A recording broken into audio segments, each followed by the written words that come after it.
நெல்லையில் வேளாண் துறை அதிகாரி முத்துக்குமாரசாமி கொலை வழக்கை சிபிஐ விசாரணைக்கு மாற்றக் கோருவது தொடர்பாக சட்டப்பேரவையில் காங்கிரஸ் உறுப்பினர்கள் சிறப்பு கவன ஈர்ப்பு தீர்மானம் கொண்டு வந்தனர். இதற்கு சபாநாயகர் அனுமதி மறுத்ததை கண்டித்து அக்கட்சியின் உறுப்பினர்கள் அனைவரும் வெளிநடப்பு செய்தனர்.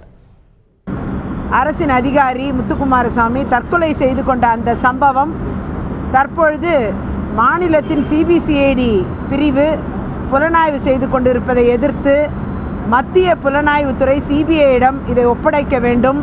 அப்பொழுதுதான் நியாயம் கிடைக்கும். ஏனென்றால் அரசின் ஒரு துறை, அந்த வேளாண் அமைச்சகமே நேரடியாக அதில் லஞ்சத்தின் காரணமாக, ஊழலின் காரணமாக அதில் இடம்பெற்றிருப்பதால் எந்த வகையிலும் அந்த தற்கொலை சம்பவத்திற்கு நியாயம் கிடைப்பதற்கு வாய்ப்பில்லை. தமிழக அரசே அதை புலனாய்வு செய்யுமேயானால், தமிழக காவல்துறையை அது செய்யுமேயானால் எந்த நியாயமும் கிடைக்காது என்ற அடிப்படையில் மத்திய புலனாய்வுத்துறை இதில் கர்நாடகத்தில் DK ரவி வழக்கு போல இந்த வழக்கையும் சிபிஐ விசாரிக்க வேண்டும் என்ற கோரிக்கையை முன்வைத்து இன்றைக்கு சட்டப்பேரவையில் நாங்கள் பேசுவதற்கு வாய்ப்பு கேட்டோம்.